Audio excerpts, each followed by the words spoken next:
back. This is Sleepy Reader with another chapter from Anne of Green Gables.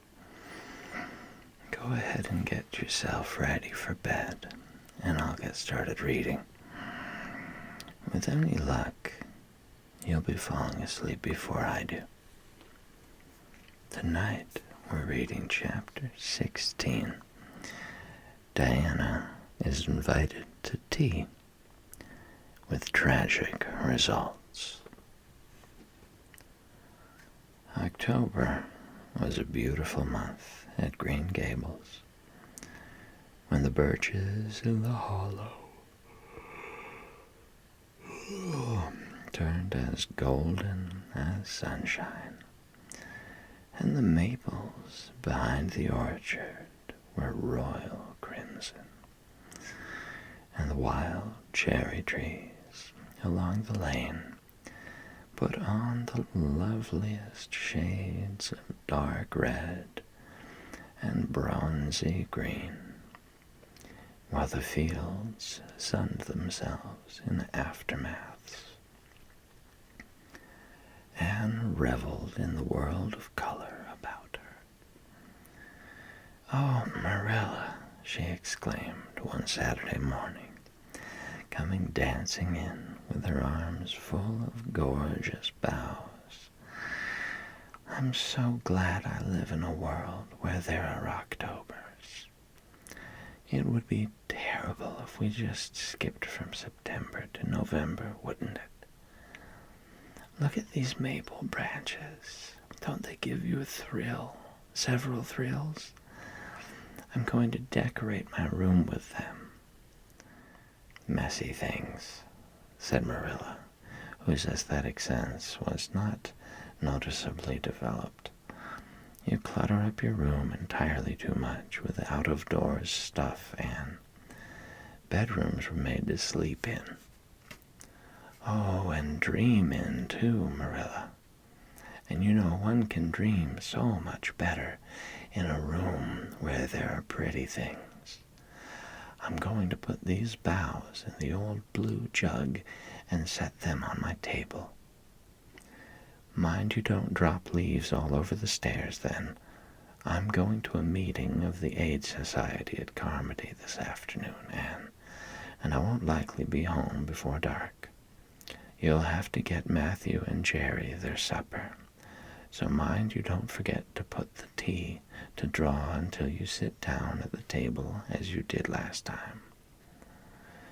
"It was dreadful of me to forget," said Anne apologetically, "but that was the afternoon I was trying to think of a name for Violet Vale, and it crowded other things out. Matthew was so good. He never scolded me a bit. He put the tea down himself and said we could wait a while as well as not, and I told him a lovely fairy story while we were waiting, so he didn't find the time long at all. It was a beautiful fairy story, Marilla. I forgot the end of it, so I made up an end for it myself, and Matthew said he couldn't tell where the join came in."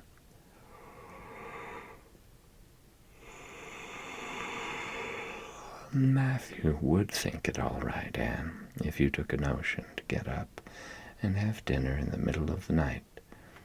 But you keep your wits about you this time. And I don't really know if I'm doing right. It may make you more addlepated than ever, but you can ask Diana to come over and spend the afternoon with you and have tea here." "Oh, Marilla," Anne clasped her hands, "how perfectly lovely. You are able to imagine things after all, or else you'd never have understood how I've longed for that very thing. It will seem so nice and grown-uppish. No fear of my forgetting to put the tea to draw when I have company. Oh, Marilla, can I use the rosebud spray tea set?" "No, indeed. The rosebud tea set. Well, what's next? You know I never use that except for the minister or the aides.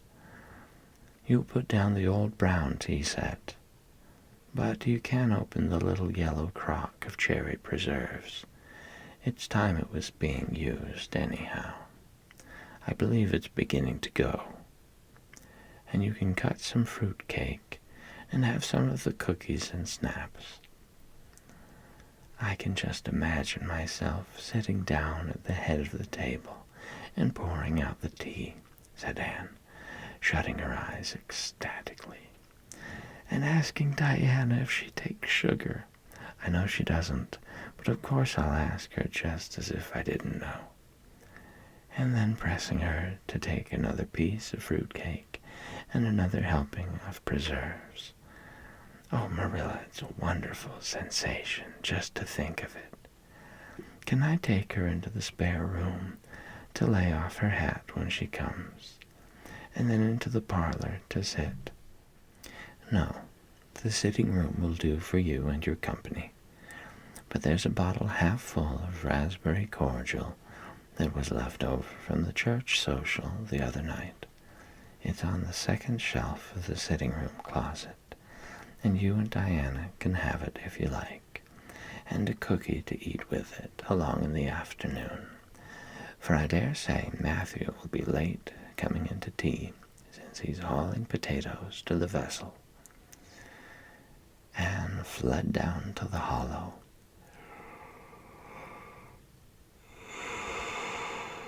past the Dryad's bubble, and up the spruce path to Orchard Slope, to ask Diana to tea.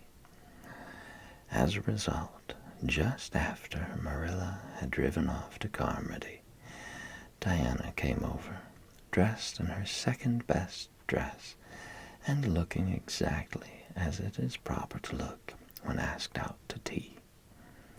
At other times, she was wont to run into the kitchen without knocking, but now she knocked primly at the front door. And when Anne, dressed in her second best, as primly opened it, both little girls shook hands as gravely as if they had never met before. This unnatural solemnity lasted until after Diana had been taken to the east gable to lay off her hat, and then had sat for 10 minutes in the sitting room, toes in position. "How is your mother?" inquired Anne politely, just as if she had not seen Mrs. Barry picking apples that morning, in excellent health and spirits. "She is very well, thank you. I suppose Mr. Cuthbert is hauling potatoes to the Lily Sands this afternoon, is he?" said Diana, who had ridden down to Mr. Harmon Andrews that morning in Matthew's cart. "Yes, our potato crop is very good this year. I hope your father's potato crop is good, too." "It is fairly good, thank you. Have you picked many of your apples yet?" "Oh, ever so many," said Anne, forgetting to be dignified and jumping up quickly. "Let's go out to the orchard and get some of the red sweetings, Diana. Marilla says we can have all that are left on the tree. Marilla is a very generous woman. She said we could have fruit cake and cherry preserves for tea. But it isn't good manners to tell your company what you are going to give them to eat, so I won't tell you what she said we could have to drink. Only it begins with an R and a C, and it's bright red color. I love bright red drinks, don't you? They taste twice as good as any other color." The orchard, with its great sweeping boughs that bent to the ground with fruit, proved so delightful that the little girls spent most of the afternoon in it, sitting in a grassy corner where the frost had spared the green and the mellow autumn sunshine lingered warmly, eating apples and talking as hard as they could. Diana had much to tell Anne of what went on in school. She had to sit with Gertie Pye, and she hated it. Gertie squeaked her pencil all the time, and it just made her, Diana's, blood run cold. Ruby Gillis had charmed all her warts away, true as you live, with a magic pebble that old Mary Jo from the creek gave her. You had to rub the warts with the pebble, and then throw it away over your left shoulder at the time of the new moon, and the warts would all go. Charlie Sloane's name was written up with M. White's on the porch wall, and M. White was awful mad about it. Sam Bolter had sassed Mr. Phillips in class, and Mr. Phillips whipped him, and Sam's father came down to the school and dared Mr. Phillips to lay a hand on one of his children again. And Mattie Andrews had a new red hood and a blue crossover with tassels on it, and the airs she put on about it were perfectly sickening. And Lizzie Wright didn't speak to Mamie Wilson because Mamie Wilson's grown-up sister had cut out Lizzie Wright's grown-up sister with her bow. And everybody missed Anne so, and wished she'd come to school again. And Gilbert Blythe, but Anne didn't want to hear about Gilbert Blythe. She jumped up hurriedly and said, suppose they go in and have some raspberry cordial. Anne looked on the second shelf of the room pantry, but there was no bottle of raspberry cordial there. Search revealed it away back on the top shelf. Anne put it on a tray and set it on the table with a tumbler.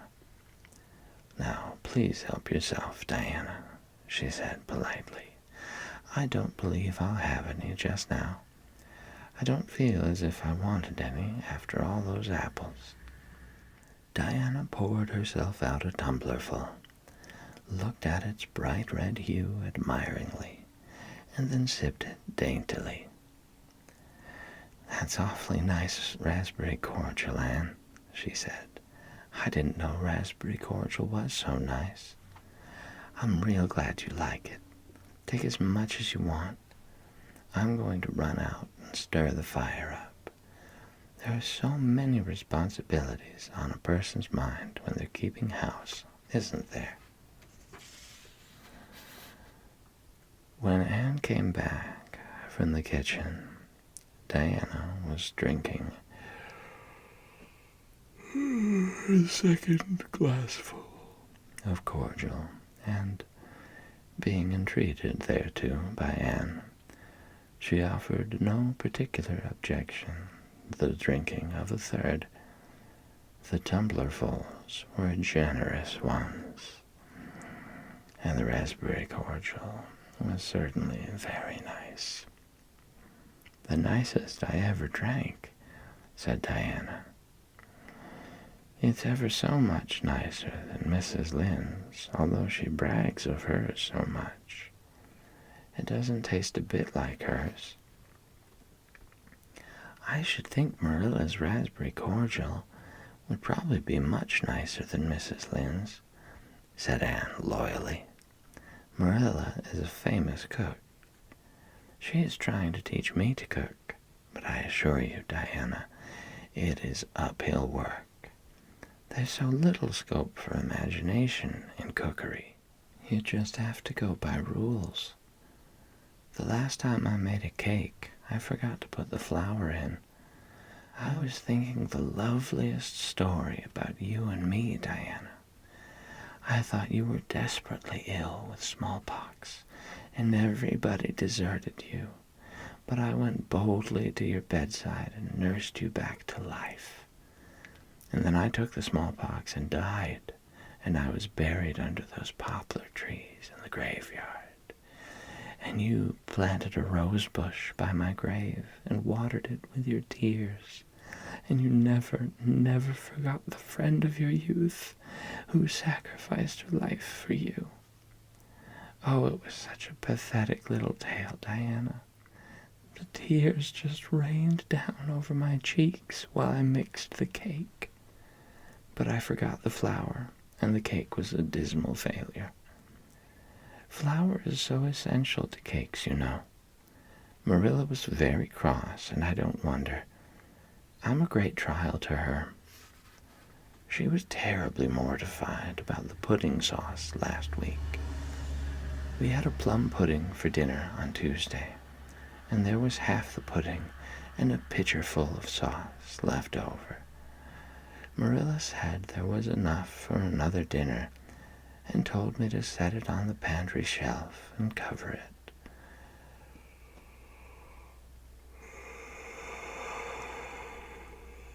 I meant to cover it just as much as could be, Diana. But when I carried it in, I was imagining I was a nun.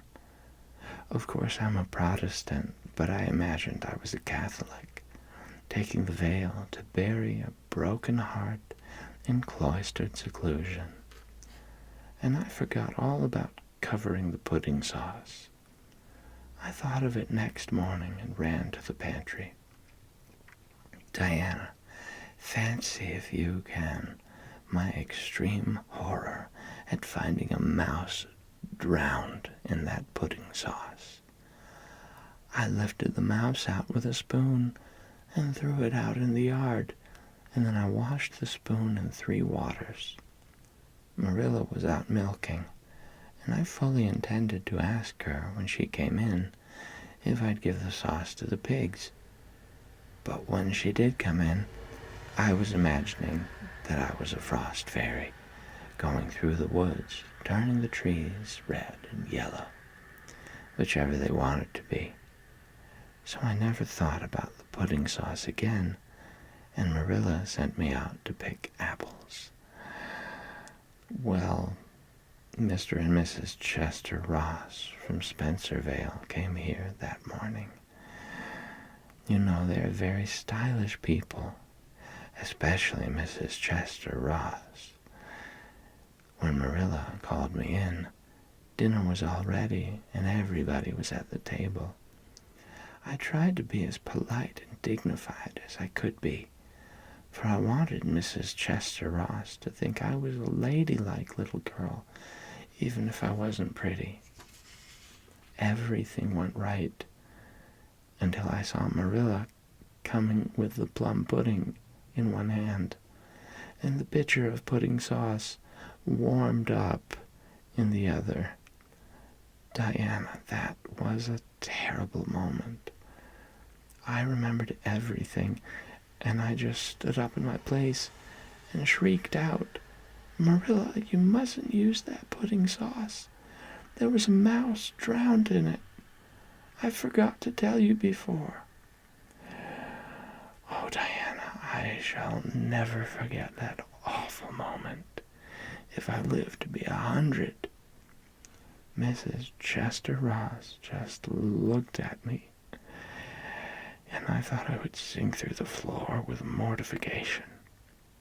She is such a perfect housekeeper, and fancy what she must have thought of us. Marilla turned red as fire, but she never said a word then. She just carried that sauce and pudding out and brought in some strawberry preserves. She even offered me some, but I couldn't swallow a mouthful.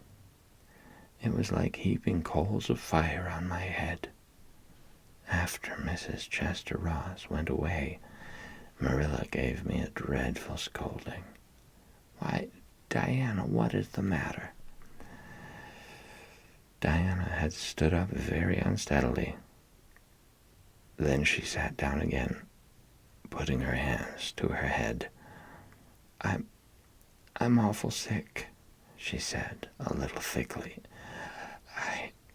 I must go right home." "Oh, you mustn't dream of going home without your tea," cried Anne in distress. "I'll get it right off. I'll go and put the tea down this very minute." "I must go home," repeated Diana, stupidly but determinedly. "Let me get you a lunch, anyhow," implored Anne. "Let me give you a bit of fruit cake and some of the cherry preserves. Lie down on the sofa for a little while, and you'll be better. Where do you feel bad?" "I must go home," said Diana, and that was all she would say. In vain Anne pleaded. "I never heard of company going home without tea," she mourned. "Oh, Diana, do you suppose that it's possible you're really taking the smallpox? If you are, I'll go and nurse you. You can depend on that. I'll never forsake you. But I do wish you'd stay till after tea. Where do you feel bad?" "I'm awful dizzy," said Diana. And indeed, she walked very dizzily. Anne, with tears of disappointment in her eyes, got Diana's hat and went with her as far as the Barry yard fence. Then she wept all the way back to Green Gables, where she sorrowfully put the remainder of the raspberry cordial back into the pantry and got tea ready for Matthew and Jerry, with all the zest gone out of the performance. The next day was Sunday, and as the rain poured down in torrents from dawn till dusk, Anne did not stir abroad from Green Gables. Monday afternoon, Marilla sent her down to Miss Lynde's on an errand. In a very short space of time, Anne came flying back up the lane, with tears rolling down her cheeks. Into the kitchen she dashed and flung herself face downwards on the sofa in an agony. "Whatever has gone wrong now, Anne?" queried Marilla in doubt and dismay. "I do hope you haven't gone and been saucy to Mrs. Lynde again." No answer from Anne, save more tears and stormier sobs. "Anne Shirley, when I ask you a question, I want to be answered. Sit right up this very minute and tell me what you are crying about." Anne sat up, tragedy personified. "Mrs. Lynde was up to see Mrs. Barry today, and Mrs. Barry was in an awful state," she wailed. "She says that I set Diana drunk Saturday and sent her home in a disgraceful condition. And she says I must be a thoroughly bad, wicked little girl. And she's never going to let Diana play with me again. Oh, Marilla, I'm just overcome with woe." Marilla stared in blank amazement. "Set Diana drunk," she said when she found her voice. "Anne, are you or Mrs. Barry crazy? What on earth did you give her?" "Not a thing but raspberry cordial," sobbed Anne. "I never thought raspberry cordial would set people drunk, Marilla. Not even if they drank 3 big tumblerfuls as Diana did. Oh, it sounds so like Mrs. Thomas's husband. But I didn't mean to set her drunk." "Drunk fiddlesticks," said Marilla, marching to the sitting-room pantry. There on the shelf was a bottle which she at once recognized as one containing some of her 3-year-old homemade currant wine, for which she was celebrated in Avonlea, although certain of the stricter sort, Mrs. Barry among them, disapproved strongly of it. and at the same time Marilla recollected that she had put the bottle of raspberry cordial down in the cellar instead of in the pantry as she had told Anne. She went back to the kitchen with the wine bottle in her hand. Her face was twitching in spite of herself. "Anne, you certainly have a genius for getting into trouble. You went and gave Diana currant wine instead of raspberry cordial. Didn't you know the difference yourself?" "I never tasted it," said Anne. "I thought it was the cordial. I meant to be so hospitable. Diana got awfully sick and had to go home. Mrs. Barry told Mrs. Lynde she was simply dead drunk. She just laughed, silly-like, when her mother asked her what was the matter, and went to sleep and slept for hours. Her mother smelled her breath and knew she was drunk. She had a fearful headache all day yesterday. Mrs. Barry is so indignant. She will never believe but what I did it on purpose." "I should think she would better punish Diana for being so greedy as to drink 3 glassfuls of anything," said Marilla shortly. "Why, 3 of those big glasses would have made her sick, even if it had only been cordial.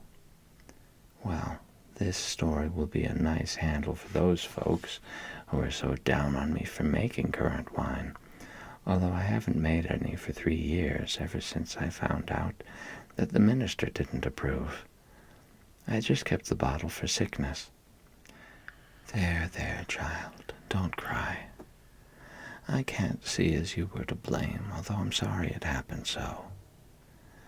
"I must cry," said Anne. "My heart is broken. The stars in their courses fight against me, Marilla. Diana and I are parted forever. Oh, Marilla, I little dreamed of this when first we swore our vows of friendship." "Don't be foolish, Anne. Mrs. Barry will think better of it when she finds you're not really to blame. I suppose she thinks you've done it for a silly joke or something of that sort. You'd best go up this evening and tell her how it was." "My courage fails me at the thought of facing Diana's injured mother," sighed Anne. "I wish you'd go, Marilla. You're so much more dignified than I am. Likely she'd listen to you quicker than to me." "Well, I will," said Marilla, reflecting that it would probably be the wiser course. "Don't cry any more, Anne. It will be all right." Marilla had changed her mind about its being all right by the time she got back from Orchard Slope. Anne was watching for her coming and flew to the porch door to meet her. "Oh, Marilla, I know by your face that it's been no use," she said sorrowfully. "Mrs. Barry won't forgive me." "Mrs. Barry, indeed," snapped Marilla. "Of all the unreasonable women I ever saw, she's the worst.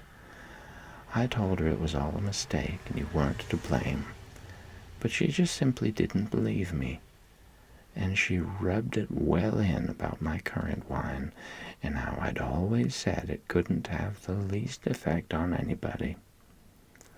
I just told her plainly that currant wine wasn't meant to be drunk 3 tumblerfuls at a time, and that if a child I had to do with was so greedy, I'd sober her up with a right good spanking." Marilla whisked into the kitchen, grievously disturbed, leaving a very much distracted little soul in the porch behind her. Presently Anne stepped out, bareheaded, into the chill autumn dusk. Very determinedly and steadily, she took her way down through the sere clover field, over the log bridge, and up through the spruce grove, lighted by a pale little moon hanging low over the western woods.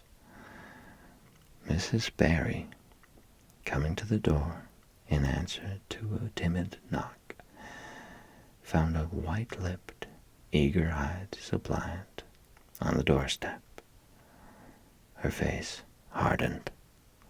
Mrs. Barry was a woman of strong prejudices and dislikes, and her anger was of the cold, sullen sort, which is always hardest to overcome. To do her justice, she really believed Anne had made Diana drunk out of sheer malice prepense, and she was honestly anxious to preserve her little daughter from the contamination of further intimacy with such a child. "What do you want?" she said stiffly. Anne clasped her hands. "Oh, Mrs. Barry, please forgive me. I did not mean to intoxicate Diana. How could I? Just imagine if you were a poor little orphan girl that kind people had adopted, and you had just one bosom friend in all the world. Do you think you would intoxicate her on purpose? I thought it was only raspberry cordial. I was firmly convinced it was raspberry cordial. Oh, please don't say that you won't let Diana play with me anymore. If you do, you will cover my life with a dark cloud of woe." This speech, which would have softened good Mrs. Lynde's heart in a twinkling, had no effect on Mrs. Barry, except to irritate her still more. She was suspicious of Anne's big words and dramatic gestures, and imagined that the child was making fun of her. So she said, coldly and cruelly, "I don't think you are a fit little girl for Diana to associate with. You'd better go home and behave yourself." Anne's lip quivered. "Won't you let me see Diana just once to say farewell?" she implored. "Diana has gone over to Carmody with her father," said Mrs. Barry, going in and shutting the door. Anne went back to Green Gables, calm with despair. "My last hope is gone," she told Marilla. "I went up and saw Mrs. Barry myself, and she treated me very insultingly. Marilla, I do not think she is a well-bred woman. There is nothing more to do except to pray, and I haven't much hope that that'll do much good, because, Marilla, I do not believe that God himself can do very much with such an obstinate person as Mrs. Barry." "Anne, you shouldn't say such things," rebuked Marilla, striving to overcome that unholy tendency to laughter which she was dismayed to find growing upon her. And indeed, when she told the whole story to Matthew that night, she did laugh heartily over Anne's tribulations, But when she slipped into the east gable before going to bed and found that Anne had cried herself to sleep, an unaccustomed softness crept into her face. "Poor little soul," she murmured, lifting a loose curl of hair from the child's tear-stained face. Then she bent down and kissed the flushed cheek on the pillow.